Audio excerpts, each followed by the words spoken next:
Camada 8. Olá, querido ouvinte, seja bem-vindo a mais um episódio do Camada 8, seu podcast sobre infraestrutura da internet, redes e tecnologia. Eu sou Eduardo Barazal Morales. E eu sou Antônio Marcos Moreiras. E o tema do nosso programa de hoje será certificações na área de redes. Nós vamos falar sobre as certificações, se elas são necessárias ou não no mercado de trabalho, como elas se relacionam com o ensino formal, com faculdade, curso técnico, e se elas podem ou não ajudar os profissionais de rede a se atualizarem e se destacarem no mercado. E esse é mais um episódio do nosso quadro Roteamento de Ideias. O podcast é uma iniciativa do NIC-BR, proporcionada pelo registro de domínios.br. Mas antes de começarmos o episódio, vamos para os avisos iniciais. Teremos a Semana de Infraestrutura da Internet no Brasil no dia 24 a 28 de outubro de 2022. E quem quiser pode mandar uma proposta de apresentação. Teremos o IX Fórum Regional Edição Nordeste, Caruaru, Pernambuco, no dia 29 de julho de 2022. E gostaria de pedir para os nossos ouvintes se inscreverem no nosso canal do Spotify. Ativem o sininho. Não esqueçam de compartilhar os nossos episódios do Camada 8. O episódio de hoje é uma entrevista com o Gustavo Calau, que é um especialista em redes de computadores e instrutor de treinamentos para certificações. Então toca a vinheta e vamos para o episódio. Roteamento de ideias.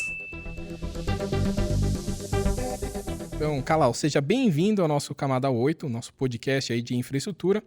E como já é de praxe, a gente pede para o convidado se apresentar. Então fala um pouquinho, quem que é o Gustavo Calau? Primeiro, obrigado pelo convite. Meu nome é Gustavo Calau e eu trabalho com infraestrutura de TI. Eu trabalhei durante 11 anos como funcionário público aqui em Belo Horizonte, na área de infra de TI, backbone, uma rede metropolitana muito grande aqui que a gente atende. Na verdade, eu atendia, né? Hoje não atendo mais. Fui professor durante 8 anos na área também de infra de TI, na área de redes, lecionando aqui em instituição de ensino superior particular, em graduação e pós-graduação. E atualmente eu trabalho para mim mesmo, eu tenho uma empresa de treinamento voltado para certificação. É isso, eu basicamente eu atuo hoje ministrando treinamento de forma online para quem quer tirar alguma certificação na área de infra de tecnologia. Conta pra gente assim, o que é uma certificação? Para que ela serve? Uma certificação nada mais é que um certificado de algum fabricante ou de alguma instituição que certifica aquele aluno que ele atendeu aos requisitos mínimos de alguma determinada tecnologia, de alguma determinada solução. A pessoa vai lá, ela faz uma prova, né? Ela pode ser prática ou simplesmente teórica, mas ela participa de todo um processo de acordo com o fabricante, de acordo com a tecnologia ali. E aí, no final, né, se ela atingir os requisitos mínimos, ela vai ter essa certificação ou não. E aí ela, entre aspas, prova que aquela pessoa tem ali um conhecimento naquele determinada tecnologia. Né? Não é tão complicado assim, né? É bem, bem tranquilo. Então, Calau, eu como gestor aqui, se eu for contratar um cara que tem uma certificação, eu posso ficar tranquilo. O cara sabe aquele assunto lá, ele sabe mesmo. Você falou que era uma prova, né? É sempre uma prova só ou tem testes práticos, laboratórios, alguma coisa que de fato mostre que aquele candidato àquela certificação sabe de verdade fazer aquilo, configurar aquele equipamento? A certificação ela não vai provar ali que ela deveria, né? Ela deveria realmente provar que aquele candidato ele conhece realmente aquele tema, mas você contratar alguém como um gestor, contratar um funcionário ali, um colaborador só porque ele tem a certificação, sem fazer nenhum tipo de entrevista, eu acho que é um erro, porque virou um mercado, né? A certificação hoje é um mercado muito grande. A maioria dos vendors aí gigantescos, todos eles têm algum programa de certificação voltado para a tecnologia deles, até para tentar evangelizar ali, né, aquele produto deles, ou aquela tecnologia, ou a própria empresa, né? Então isso gera um ecossistema de que o aluno, né, o candidato ali, ele gosta daquele fabricante, né? Tem uma base de fanboys ali que a gente chama daquele fabricante, e acaba que quando ele vai implementar essa solução na empresa, na hora de escolher se ele tem ali algum nível de influência, e normalmente tem, né? Ele vai tender a escolher aquele fabricante, aquele vendor, né? Então tem todo um ecossistema, é um mercado muito grande, né? As empresas ganham muito dinheiro com isso. Por que eu falo que só contratar de acordo com fulano tirou a certificação X, então ele está apto? Porque hoje a gente tem um problema muito grande de certificação, que são os dumps, né? Que a pessoa vai lá na internet, procura, não sei nem se posso falar sobre isso aqui, mas enfim. Pode. A pessoa vai lá, procura a prova na internet, e como é uma prova normalmente, né, um exame que ele é feito mundialmente, então a gente está falando de China, Índia, Brasil, todo lugar do mundo, a pessoa faz o mesmo exame, né? Tem um código de exame, sei lá, vou fazer o exame bolota da empresa Quadrado, né? Todo mundo no mundo inteiro vai fazer aquele exame bolota. Só que como todo mundo faz esse exame, e como é um mercado muito grande de treinamento, do cara que está vendendo ali um treinamento para o cara passar na prova, né? Acaba que essas questões elas são vazadas na internet, né? Como assim? Aí eu vou lá, faço a prova, entro num fórum e começo a comentar sobre a prova. Não poderia fazer isso, mas isso foge do controle, né? Porque muita gente fazendo esses exames. Então eu vou lá, comento, na minha prova caiu a questão X. E aí acaba que esses mercados muito grandes, gigantescos, eles fazem um compilado sobre essas questões e vendem aí na internet, né? Então se o cara vai lá, o que é o dump, né? O cara compra esse simulado, decora ali 300 questões, que só por isso já é um trabalho gigantesco, né? Se o cara decora 300 questões, é mais fácil ele estudar, né? Então ele vai lá, decora essas 300 questões, chega lá na prova e passa. Só que quando ele vai implementar isso na empresa, se ele só decorou as questões, ele simplesmente vai passar vergonha, né? Porque ele não sabe implementar a tecnologia, ele não sabe resolver problema. Ele decorou uma questão. Então, esse é o ponto negativo de certificação, né? Como virou um mercado gigantesco, você contratar só porque o cara tem a certificação é um erro por causa disso. Então, você ainda tem que chamar ele para entrevista e você também tem que passar um teste para ele, né? Se você quer um candidato que, sei lá, nível júnior, pleno e sênior, cara, coloca um teste para ele ali no nível da certificação, né? Que você precisa para resolver um problema dentro da sua empresa, e aí você vai testar esse candidato. E você vai pegar o cara que decorou um exame, né? Porque o cara não vai conseguir resolver nada. As provas, elas têm a parte teórica e também algumas têm uma parte prática, né? Normalmente, as provas de certificações, elas têm níveis, né? Tem um nível de entrada, tem um nível intermediário, e tem um nível expert. Para quem está entrando... E hoje tem até um nível antes, que é um nível entry level, né? Que são as certificações que normalmente elas são gratuitas, elas não têm custo. Então, até para isso hoje, né? Para quem quer entrar no mercado com uma certificação, tem essas que são gratuitas, né? Que o candidato vai lá, ele simplesmente... Eles não chamam isso nem de certificação, assim, eles chamam de um certificado, né? Certificação seria um programa inteiro. Enfim, tem uns nomes diferentes aí. Mas hoje a gente tem essas entry levels, né? Para o cara que realmente não sabe nada e ele quer entrar na área, os fabricantes, né? As tecnologias viram que não adianta cobrar um conteúdo muito grande do cara, porque senão ele vai desistir. Então hoje tem uma certificação antes de nível associate, tem as entry levels. Eu não sei se eu respondi, mas... Não, respondeu, foi muita coisa até. Mas já que a gente começou pelo lado negro da força aqui, falando das coisas ruins, agora eu queria saber da sua opinião, porque se você está falando que tem o dumping das provas, tudo, isso daí não prejudica a prova em si, não prejudica o processo de certificação, porque assim, perde o valor. Se todo mundo consegue tirar e é fácil, não tem valor no mercado. Mas não é isso que a gente vê. Eu chamo isso de ciclo perpétuo do dump, né? Então, como os fabricantes sabem que tem o dump, a gente sabe que tem o dump, o que os fabricantes fazem? Eles estão sempre renovando a prova. Então as provas elas estão ficando cada vez mais difíceis. Normalmente uma certificação que ela tem valor no mercado é uma certificação bem difícil de tirar. Então você pega de nível expert, ela, sei lá, passa de 95% de reprovação no exame. Então são provas extremamente difíceis. Então isso você já meio que vai limitando ali o alcance do dump, né?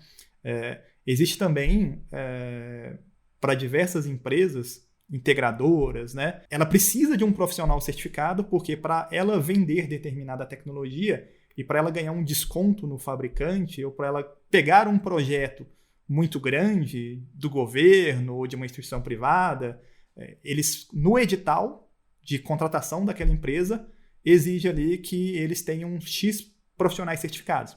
Então, uma empresa dessa, ela investe que o profissional dela tenha certificação, né? Ela paga a certificação para esse profissional, porque ela precisa desse cara para ter ali acesso aos projetos de nível mais complexo. Porque se a gente está falando de um projeto de nível complexo, até você treinar uma pessoa para conseguir implementar aquela solução de uma forma aceitável, se você pegar uma pessoa que nunca mexeu com aquilo, vai demorar bastante, né? E ela não vai conseguir entregar aquele projeto.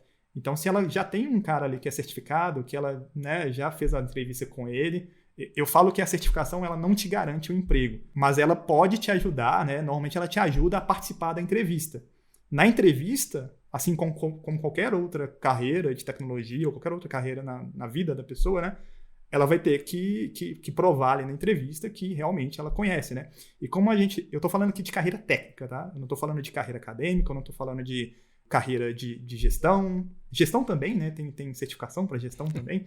Mas, enfim, eu tô falando de carreira técnica, que o cara que vai lá dá comando na linha de comando. Enfim, é o cara que tá ali sentado na cadeira resolvendo o problema de nível técnico. Não tô falando de gestão. E nem acadêmico, né? Que são áreas diferentes também. Então, para quem quer seguir carreira técnica, a certificação ajuda nesse sentido, né? E para as empresas que trabalham com esses projetos complexos, né? Que vendem equipamento, que vendem soluções, para ela é muito interessante. Se você entrar em qualquer site de uma empresa dessa, tem uma parte lá no site que fala assim, nossos profissionais certificados. Então tem lá, todas têm. Então é um benefício para elas também, né? É meio que um jogo de ganha-ganha. E para o fabricante, ele ganha mais ainda, porque o fabricante ele começa a evangelizar, né? A reforçar a marca dele ali de forma muito forte, porque eu não tenho nenhum problema com isso.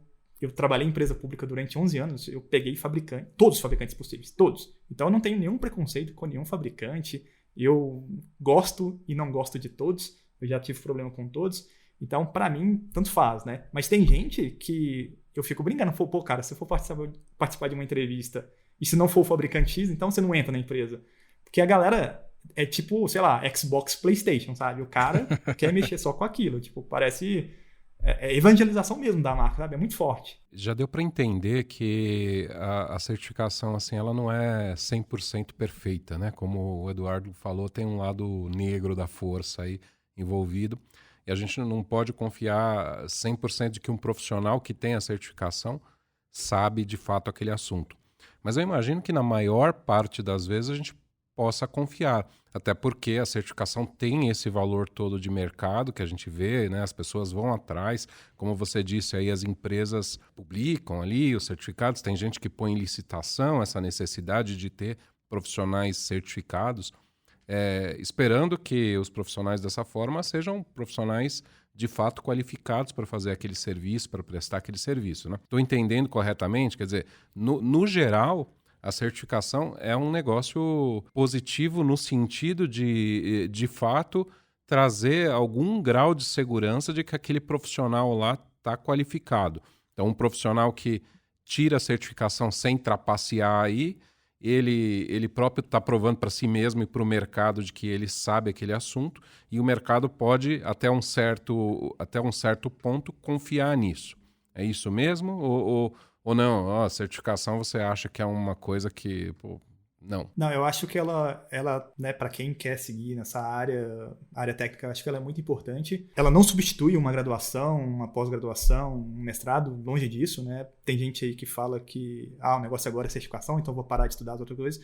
Cara, não.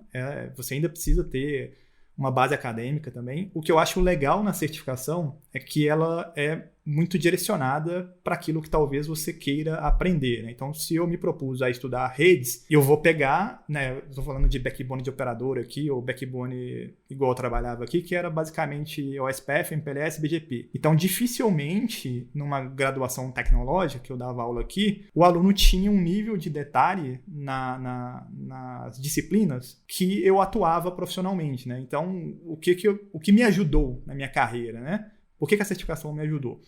Porque ela me mantinha estudando, né, a tecnologia de uma forma mais profunda do que eu vi e até o que eu lecionava na faculdade, né? A faculdade, normalmente, as cadeiras, né, elas são ditadas pelo MEC. O professor ele pode fazer um ajuste ali, mas o ajuste normalmente ele é pequeno. Então você tem que seguir, ainda mais em instituição particular de ensino, você tem que seguir aquilo que a instituição definiu ali naquelas disciplinas. Então, por exemplo, eu dava aula de redes avançadas e o tópico era basicamente IPv6. Só que tinha um limite que eu conseguia chegar no IPv6. E coisa que, sei lá, na certificação eu consegui chegar num nível acima, sabe? Então, eu falava para os meninos, cara, se você quiser seguir nessa área, seria legal você tentar conciliar o seu estudo aqui, já que você já está estudando redes, né, que era um tecnólogo de redes, por exemplo, você já estuda muito redes, tenta fazer uma certificação, por que não, né? É lógico que a gente está falando também de um investimento, né? Então envolve dinheiro. Se você já tem um aluno ali participando de uma graduação ou de uma pós-graduação, ele já não tem tanta grana assim, porque ele está investindo a grana dele num curso superior. Então tem essa balança também, né? Eu acho, aí também é meio subjetivo, né? Para mim, a minha experiência valeu muito a pena, né? Tudo que eu conquistei, que eu consegui chegar num nível bem legal onde eu trabalhava. E eu trabalhava numa empresa pública, né? Não fazia a menor diferença eu tirar uma certificação. Eu não ia ter aumento, não tinha nenhum incentivo, assim, né? Era simplesmente, eles pagavam 50% do valor do exame se passasse, mas isso foi depois que foi colocado lá internamente. Então, por que eu gostava de tirar a certificação, né?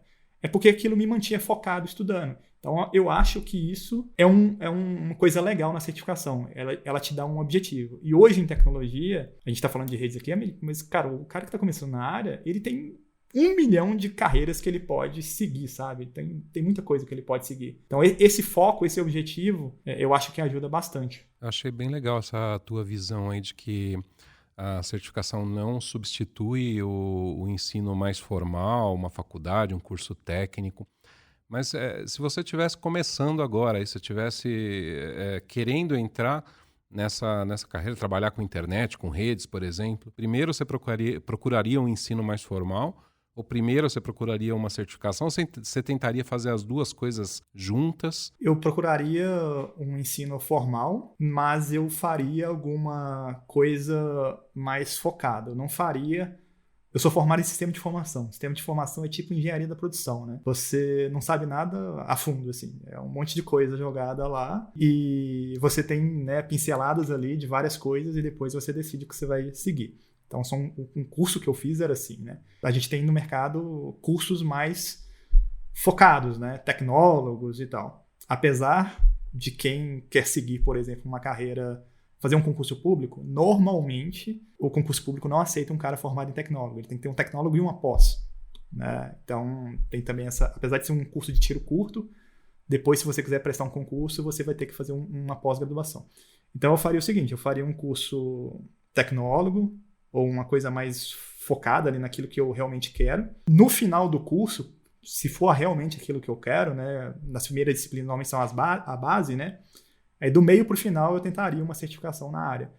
Por quê? Porque a base, e aí é levar a faculdade a sério, né? Coisa que muito jovem que eu dava aula lá, entrava lá e, cara, tipo, ia lá, tava lá, presente, mas, tipo, o cara fazia ideia do que ele tá fazendo lá. E aí a minha crítica era, pô, cara, você já tá aqui, cara, tipo, foca, eles não querem, eles não têm paciência, né? Isso eu falo qualquer idade, né? Não é só o jovem, mas normalmente a pessoa, ela não tem a paciência de aprender os fundamentos. E aí, quando eu vou mostrar uma certificação para ele, uma certificação de entrada, o que ela ensina? Fundamento. Aí o cara, pô, mas eu vou ter que aprender, sei lá, cálculo de subrede? Pô, cara, vai, porque isso é fundamental, né? Vou ter que aprender hot estática? Cara, vai, porque é fundamental. Então, essa base, que muita gente não dá importância numa faculdade voltada para a área de infra, né? Ela é cobrada na certificação também. Por quê? Porque isso é importante. Então, você esperando essa parte de base ali na faculdade, né, como estratégia para você ter mais conhecimento para depois tirar uma certificação, eu acho muito legal, porque, cara, a gente tem muito professor excelente dando aula em instituições de ensino, seja privada ou pública, dando aula de base, sabe? Tipo, os caras têm uma didática excelente, você vê muito professor legal, então tem muito conteúdo na internet, então esse conceito, vocês, né, tem muito conteúdo na internet que vocês ministram lá de forma gratuita. Então, essa formação de base, ela é importante, mas o aluno, quem está começando e não conhece, às vezes, ele não dá tanta importância. Ele quer, cara, ele já quer mexer no BGP, ele já quer mexer no MPLS, ele já quer ser hacker, sabe? Ele não dá muito valor. Então, a mensagem que, se eu puder passar alguma coisa aqui, cara, a base é muito importante, né? E quem está começando na área, às vezes não tem essa visão, né? Não, acho que é importante você ter comentado essa questão da base, até porque o pessoal acha que também a certificação é só decorar comando, né? Mas mesmo assim, decorar comando sem ter o conhecimento, você não sabe como que vai ser a reação da máquina, né? O que você deveria esperar que fosse acontecer. Então é importante se falar isso. Mas eu pergunto, né? Voltando ali pro estudante que está fazendo ali uma base bem sólida, ali um tecnólogo, uma graduação, e aí ele decide fazer uma certificação. E ele quer escolher a área de redes. Como que ele escolhe qual vendor ele vai estudar mais? Qual certificação ele vai escolher? Porque tem um leque, né? Tem Juniper, tem Cisco, tem MikroTik, tem várias outras. Como que ele poderia escolher? Que dica você daria para ele? Normalmente eu falo com o aluno, cara, assim, se ele já está no mercado de trabalho, o que isso vai ajudar para ele, o que a empresa dele está precisando, sabe? Então isso já seria um norte. Agora, se ele ainda não entrou no mercado de trabalho, que normalmente é o caso, eu sugiro para ele pegar um líder de mercado, né? Normalmente, para certificações de entrada, até nível professional, a Cisco ela domina. Ela detém, sei lá, 90% do mercado. E até outros vendors contratam profissionais, sei lá, o cara, uma vaga para atuar na Huawei. O candidato júnior, sei lá, CCNA desejável, né? Vai ser o diferencial. Então, os próprios outros vendors, eles enxergam nas certificações da Cisco como ali um baseline para eles pegarem ali um cara, pelo menos para chamar para entrevista, para ver que ele conhece, sabe? Agora, se ele vai atuar, por exemplo, o backbone dele é MikroTik, ele atua muito com MikroTik, isso vai fazer diferença na carreira dele, cara, vai para MikroTik, sabe? Agora, se for pegar apesar de Cisco ser um vendor, né, ela é um fabricante ali, que ela vende produto, cara, ela é quase, os outros vendors, sei lá, ela é quase como se fosse uma neutra, entre aspas, sabe? Porque as certificações dela, as de entrada de nível professional, tirando uma muito específica de algum produto, cara, são protocolos de mercado, né? Então, ela tem gente que fala, né? E eu concordo também um pouco, ela ensina a rede, né? Ela vai te ensinar a rede. É lógico que quando você vai aplicar isso, ela vai usar o iOS dela. Mas você pega o mercado, eu trabalhei com, sei lá, HP, Datacom, Tricom, antes de morrer, né? Sei lá, H3C. A maioria da command line desses caras são o que o mercado chama de Cisco-like, né? Tirando Juniper, MikroTik, que é um pouco diferente, o resto é Cisco-like. Então, se você aprende a tecnologia e aprende os conceitos, na hora de aplicar, a maioria dos vendors você não vai ter tanta dificuldade, a não ser que seja uma feature muito específica. Tirando Juniper, que é muito diferente, assim, mas não tão diferente quanto o XR, por exemplo, da Cisco. É o único vendor que eu vejo assim, muito diferente, né? A implementação. Então, por exemplo, a empresa que eu trabalhava tinha caixas Junipers na borda com a internet. Quando eu ia fazer alguma alteração no BGP delas, eu gastava, sei lá, o triplo de tempo que eu ia fazer nas caixas HPs, que a gente tinha, que também era backbone ali, fazia a borda com a internet. Por quê? Porque a sintaxe é muito diferente, sabe?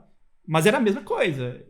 Eu sabia o que estava fazendo, eu só demorava mais por causa dos comandos. Poxa, Moreiras, achei que ele ia falar assim, é só contratar, calar o treinamentos aqui Cisco, então tá tudo certo, é assim que você tem que começar.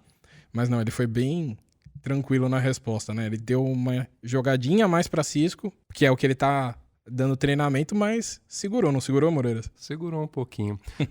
O engraçado é que eu sempre ouvi, assim, dizer que tem muita pegadinha na prova, sei lá, não é tudo bem que a gente sabe que traz os conceitos básicos, tal, que cobra, que é a prova de certificação da Cisco e os outros cobram os conceitos básicos, mas eu sempre ouvi dizer que a prova da certificação da Cisco cobra coisas, sei lá, o cara tem que lembrar, show IP BGP, não é show BGP IP, tem uma vírgulazinha ali, esqueceu a vírgulazinha ali, já era, e não tanto conceito básico. Então eu tô completamente equivocado nisso daí, Calau. A prova realmente ela cobra os conceitos e não tanto aqueles detalhezinhos da CLI, da Cisco ou que seja de outro vendor qualquer. Como que é isso daí? Eu faço todas as provas quando elas mudam, né? Até porque ministro treinamento sobre isso e tenho que fazer conteúdo lá pro canal também. Então eu faço todas as provas. Pegadinha de comando de CLI eu não vejo, assim. Mas tem muita pegadinha que o cara normalmente cai, né? Quem tá começando. De máscara, de subrede, sei lá, ele põe um print de tabela de roteamento, e aí aquele conceito de longest match, né? E aí o cara cai porque tem uma rota ali. Então essas pegadinhas vão cair com certeza. Agora, pegadinha de comando, de decoreba de comando, eu não vejo caindo assim. Talvez antes a minha primeira certificação eu tirei em 2009. E eu escutava também isso, né? Antes tinha muito lab também, né? Tinha alguns labs na prova. Nessa prova mais nova, eles tiraram os labs e agora estão voltando com os labs de novo. Como não é um equipamento real, você tem que saber o comando inteiro, né? Normalmente. Não tem o autocompletar, por exemplo. Então, isso acaba... Tendo decoreba de comando. O que você mas falou, aí quando você pegou o Juniper e que você não conhecia tão bem, eu imagino que você procurava lá, dava um Google lá no comando. Você sabia o que você tinha que configurar no BGP. Exatamente os anúncios que você tinha que fazer, que community que você tinha que usar, tudo. Mas você não sabia a sintaxe. Então você ia lá, dava um Google lá, ou procurava no manual, olhava a sintaxe e fazia. Quer dizer, isso não tem. Quando você vai fazer uma certificação, você tem que saber aquela sintaxe de core, seja Cisco, Juniper, MikroTik, seja o que for. Você tem que saber onde que está lá o checkbox no MikroTik que você vai clicar. Não tem nenhum ponto de interrogação lá para ajudar? Algumas têm, outras não. É porque não é um equipamento que você está acessando. É um cara que fez ali, sei lá, em qual linguagem que ele fez ali, dentro do HTML ali da prova ali, que vai... Então ele espera que você digite aqueles comandos para saber se está certo ou se está errado, né? Eu imagino que seja assim. Tirando as de nível expert, que aí sim você está acessando um equipamento emulado, né? Que é um equipamento realmente, um iOS de verdade ali, né? E aí você tem help, você pode consultar a guia, você só não pode consultar a internet e não pode levar livro. Mas você pode consultar a documentação do fabricante que está lá disponível. Só que o que pega é a gestão do tempo, né? Porque você pega uma prova dessa, são 100 questões. A de nível associate e a de nível professional, por exemplo. São 100 questões. E você tem 170 minutos para fazer. Então você vai ter aí menos de 2 minutos por questão, né? Então é um tempo bem pequeno. E outra coisa também, né? O estudante não tem o hábito de fazer esse volume de questões e também ele não está acostumado, por exemplo, o nível de aprovação, o nível para você ser aprovado é de 80% para cima, normalmente, na maioria das certificações. Então ele não está acostumado com esse nível de exigência, né? Ele passa na faculdade com 60, 70, sei lá, dependendo da faculdade. Então quando chega o cara que tem que passar com 80, cara, é um nível de estresse muito grande. E além disso, ele está investindo uma grana ali, né? Porque normalmente a empresa só paga se ele passar. Se ele não passar, obrigado, tenta de novo se você quiser. Não fala isso. Vamos incentivar as empresas a pagar pro pessoal, tentar mais de uma vez. Todo mundo é ser humano e erra, né? Tem algumas empresas que elas são parceiras, aí tem vários níveis de parceria com os fabricantes, né? Elas ganham muito vouchers, né? Que seria ali para incentivar realmente os funcionários. Então elas, sei lá, pagam 3 vezes, 4 vezes, mas a grande maioria, que não tem uma parceria muito alta, paga uma vez. A não ser que ela esteja precisando muito daquele cara certificado. Aí tem gente que, cara, faz até passar. Que também é um dump, né? É um dump meio que físico, né? O cara vai lá, fica batendo cabeça até passar. Eu enfatizei aqui essa preocupação com a decoreba, mas eu imagino que um aluno estudando para certificação, ele vai fazer um monte de laboratórios para saber na prática como fazer as configurações e isso acabe sendo um pouco um processo natural, né? Quer dizer, durante o processo dele fazer aqueles laboratórios, ele vai acabar aprendendo ou decorando aqueles comandos, mas não assim, olhando no papel, o comando é assim, ele vai aprender porque ele está fazendo aquilo um monte de vezes na prática, então na repetição vai guardar aquilo, ou não é assim? Como que é o processo de estudo para uma certificação dessas? Envolve fazer um monte de laboratórios ou não? O cara só lê uma apostila e já sai fazendo a prova? Como que é isso? O conteúdo programático, o conteúdo ali que eles chamam de blueprint, né, em inglês, que seria ali os tópicos que caem na prova, eles são muito bem estruturados, né, de todos os Windows. Quer dizer, a maioria, eu não vi todos, mas a maioria é muito bem estruturada. Então ele segue uma grade ali que ela vai do básico até o nível que aquela certificação se propôs a ensinar. Então, ele não vai aprender, por exemplo, a configurar um SPF sem antes ter dado saber o que é uma hot estática. Ele não vai fazer isso. Então, tem toda uma escadinha que você vai subindo e muita gente, né, eles ficam frustrados porque demora, né? É um processo demorado. Uma graduação tecnológica são 2 anos e meio. Aí uma certificação o cara quer tirar em 2 meses? Não vai. Por quê? Cara, é um conteúdo muito extenso, então ele vai começar devagarzinho, entender os conceitos, né? Modelo OSI, TCP/IP, cara, o que é uma rede, né? Como é que é um fluxo de uma rede? Para depois, depois de um tempo mesmo, sei lá, ele vai abrir a command line depois de, sei lá, 60% do curso, sabe? Antes disso, é conceito.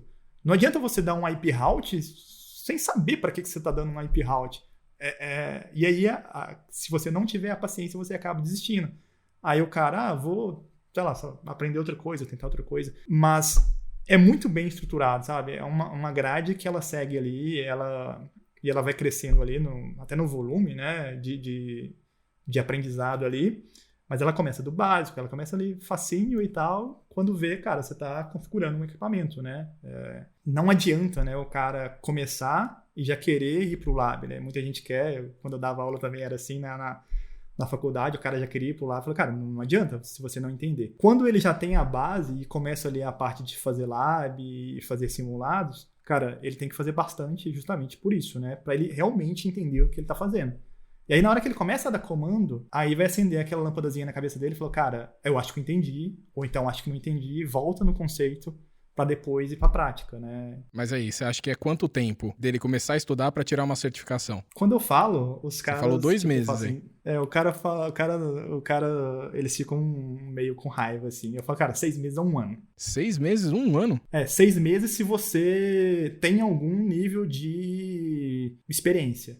1 ano, no mínimo, se você tá chegando na área agora. Então quer dizer que o treinamento do Calal dura 1 ano para tirar a certificação? Ah, peguei, né?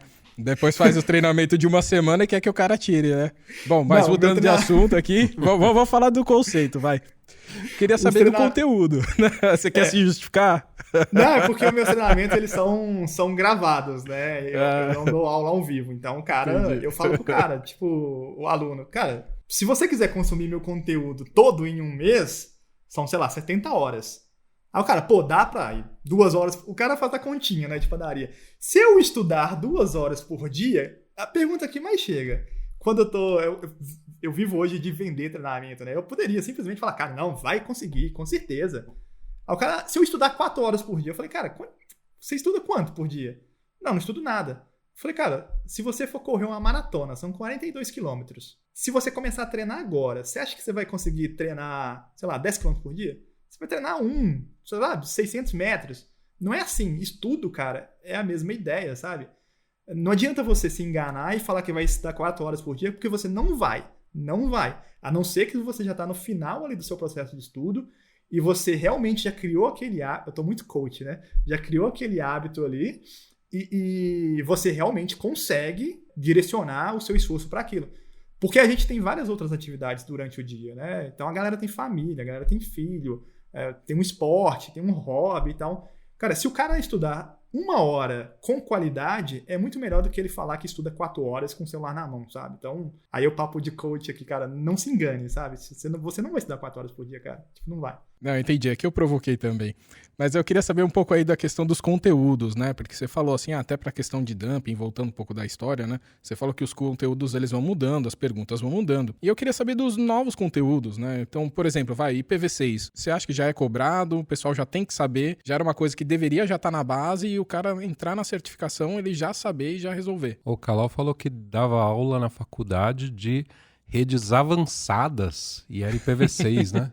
Mas era pouquinho ainda, ele falou pra gente que ele queria ir mais a fundo. Pois é, quando que isso aí vai estar no redes básicas, né? IPv6, eu fico pensando. Cara, era uma disciplina que chamava redes avançadas e era no último período.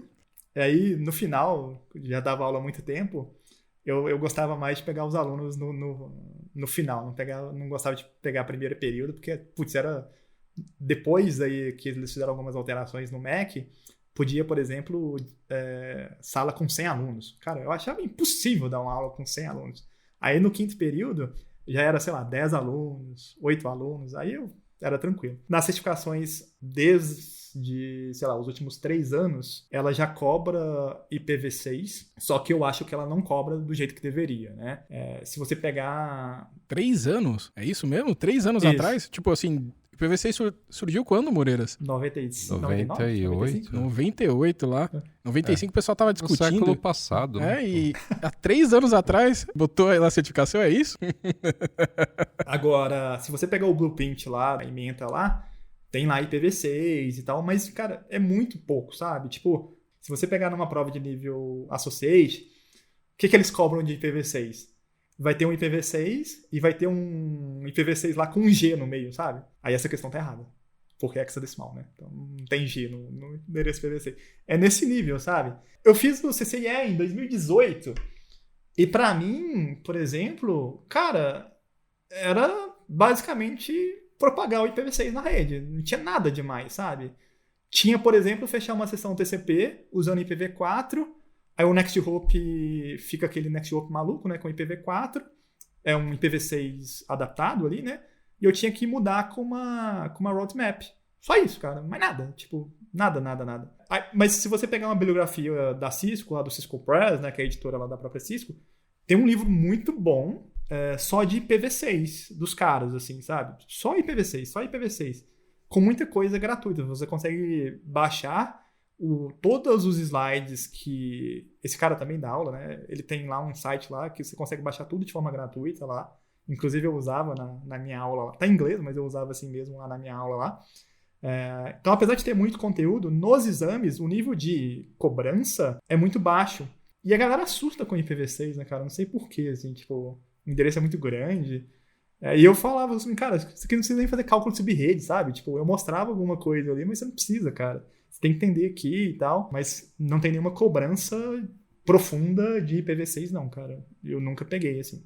Calão, mas até é engraçado porque IPv6 é mais fácil, né? Quando a gente fez a live sobre IPv6 alguns dias atrás, aí o professor Henry da Unicamp lá até comentou, né? Ele falou, poxa, mas o IPv6 os alunos gostam aqui, não precisa fazer justamente o cálculo de subredes e tal. As provas acabam sendo mais simples quando a gente cobre IPv6, né? Mas é interessante saber que não é cobrado ainda num nível muito mais alto aí, então...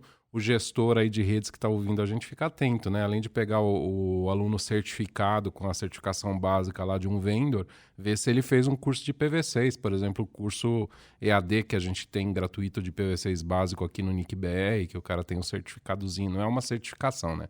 Tem o certificado de conclusão do curso e tal.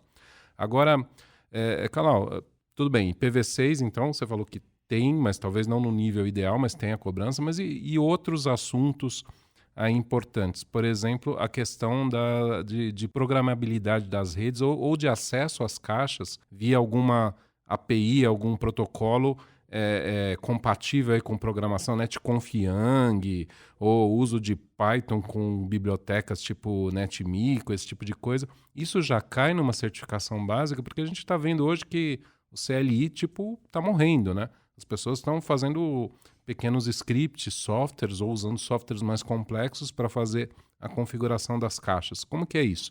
Isso já está cobrado numa certificação básica ou ainda não? Existe na certificação básica, mas é tipo assim, do mesmo nível de IPv6. Você tem que saber que existe.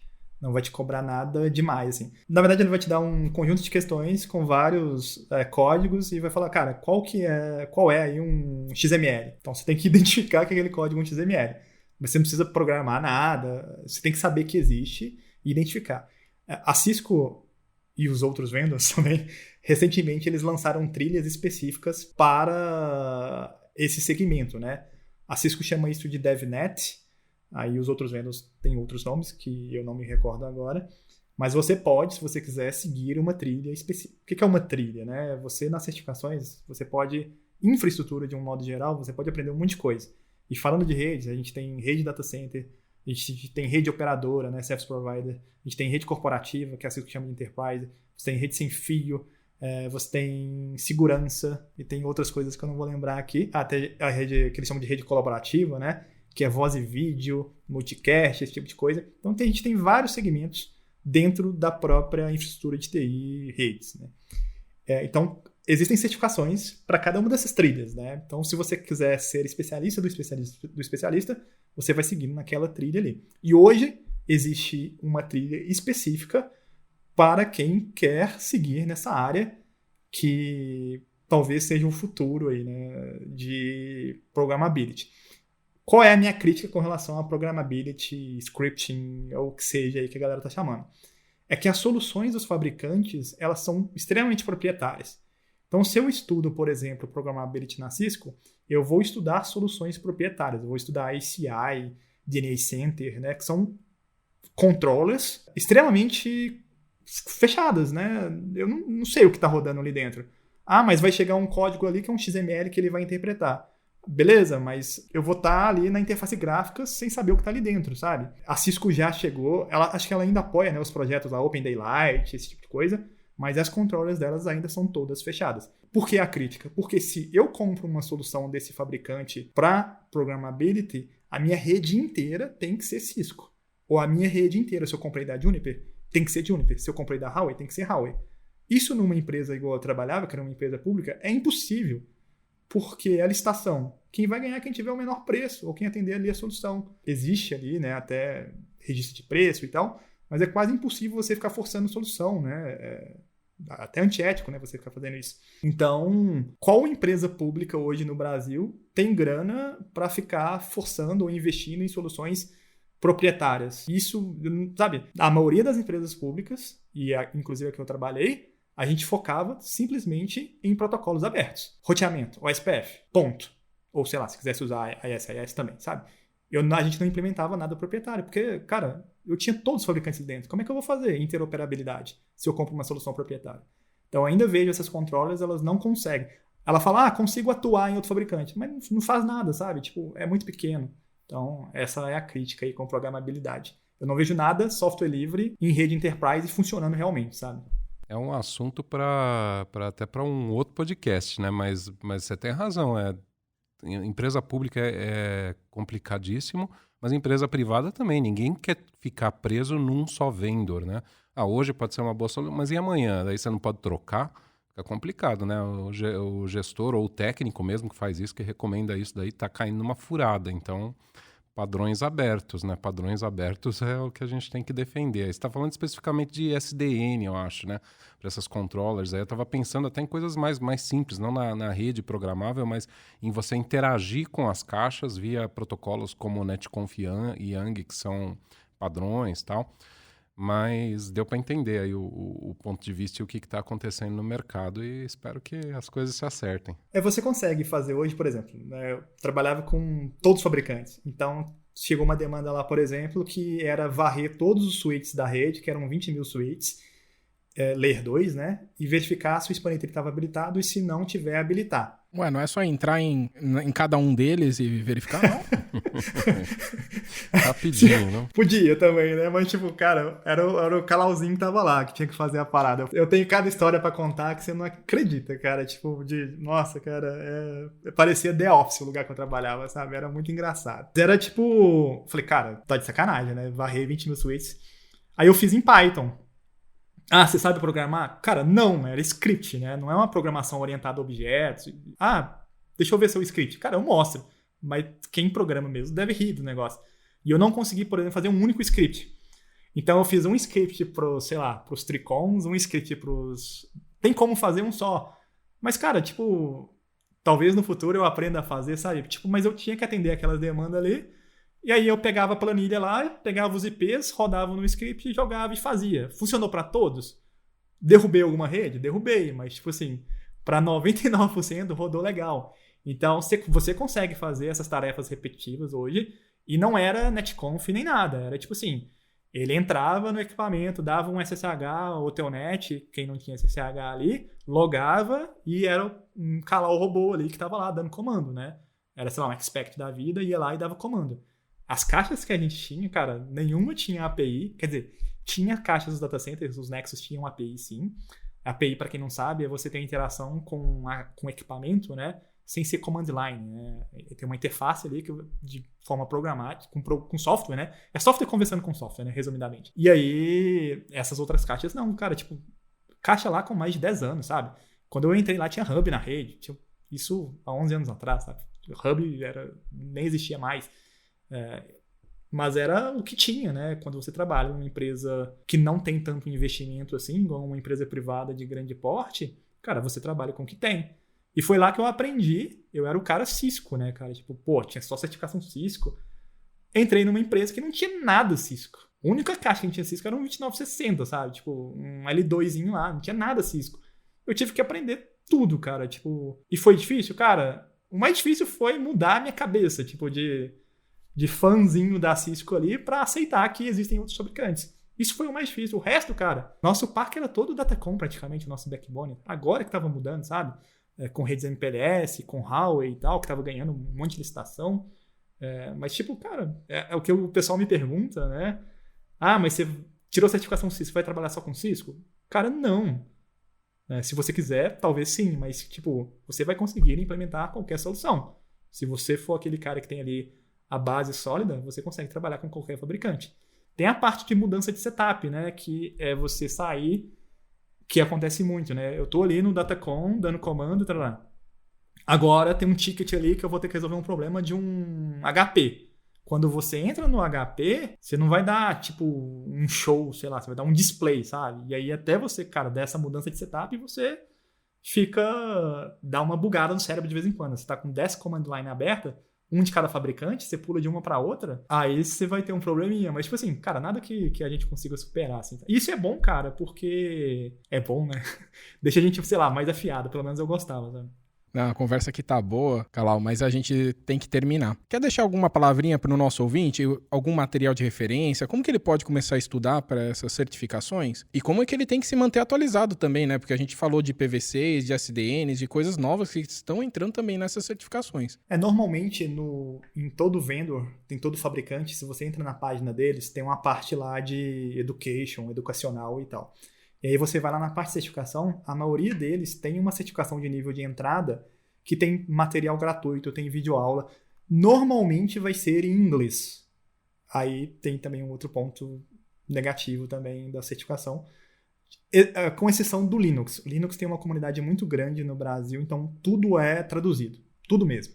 Então se você quiser começar com a parte de infraestrutura, quiser começar ali com rede, entra ali no site dos fabricantes que você deseja acompanhar ali, ou então tem certificação que é neutra, né? Entra ali, sei lá, no CompTIA da vida, e lá vão ter certificações de entrada que normalmente são gratuitas. E veja ali alguma ementa que se você gosta ou não, faça o curso, tem um curso gratuito lá dentro do próprio fabricante, com uma estrutura legal, é lógico que você vai ter que fazer um login, né? Cadastrar lá, mas é um processo bem simples, né? Você vai gastar só um tempinho para fazer o cadastro, e depois você segue esse curso gratuito. Gostou? Cara, vai procurando as outras certificações. No YouTube tem muita coisa também. Tem o canal de vocês, tem o meu canal também. Então tem muita coisa gratuita. Você pode pegar a ementa do fabricante ali e procurar aqueles tópicos, né, fora também. Então tem muito conteúdo gratuito hoje em dia. A gente não quer tirar teus alunos não, Calau, mas eu vou pedir pro Eduardo até falar um pouco mais sobre os conteúdos gratuitos que a gente tem aqui no NIC, porque a gente tem uma parceria com a Cisco, o NetAcad, e a gente tem alguns cursos disponíveis gratuitamente. Eduardo, quais são? Verdade, né, Moreiras, que você estava comentando, e ele também puxou muito esse gancho de ter um material em português. A gente está com os cursos em português com a parceria aí com a Cisco. Então temos curso de introdução à cibersegurança essencial, de introdução à internet das coisas, e inclusive a gente está o quê? Gravando as videoaulas do CCNA, versão 7. Então a gente já liberou o primeiro módulo de introdução às redes e o segundo módulo de switch, routing e wirelessization. Tá? A gente já está gravando a do terceiro módulo, então a pessoa consegue fazer os 3 módulos, estudar, né? De acordo com o que o Calau disse, depois de 1 ano de muito estudo, tirar a certificação do CCNA. Então é isso. Calau, muito obrigado, tá? Por toda a apresentação que você fez aqui. E a gente já te convida aí para futuras conversas aqui no Camada 8. Então, muito obrigado. Obrigado, Calau. Foi realmente excelente aí a entrevista. Eu que agradeço. Obrigado aí pela oportunidade. E é isso. Obrigado mesmo. Bom, a conversa tá muito boa, mas a gente tem que terminar o episódio. Vamos para os nossos últimos avisos. O primeiro deles é a live Intra-Rede, Ferramentas para Operações de Redes, que vai acontecer no dia 10 de agosto de 2022, às 10 horas da manhã. Temos também as inscrições abertas para o curso PCOP presencial, do dia 22 a 26 de agosto, que vai acontecer em Belo Horizonte, Minas Gerais. Para ficar por dentro da nossa agenda completa de cursos e eventos, acesse septrobr/cursos-eventos e o link vai estar na nossa descrição. Sugestões de temas, dúvidas, elogios e críticas construtivas, mande para cursoseptro@nic.br. E agora, no Spotify, a gente está habilitando uma caixa de perguntas. Então, se você quiser, também pode deixar uma mensagem para a gente lá. E para os ouvintes que nos seguem no Spotify, também se lembrem de ativar o sininho e assim receber as notificações dos novos episódios. Também quero convidar a todos para que se inscrevam em nossas redes sociais, para não perder nenhum conteúdo importante. Vocês nos encontram no Twitter como @comuniquebr. No Facebook, LinkedIn, Instagram, Telegram, nós somos @nicbr. E no YouTube, é só procurar por NICBR Vídeos. Esperamos que você tenha gostado do episódio e qualquer problema é culpa da Camada 8. Tchau, tchau, pessoal. Tchau, tchau. E essa é mais uma das iniciativas proporcionadas pelo registro de domínios.br. Registre o seu.br.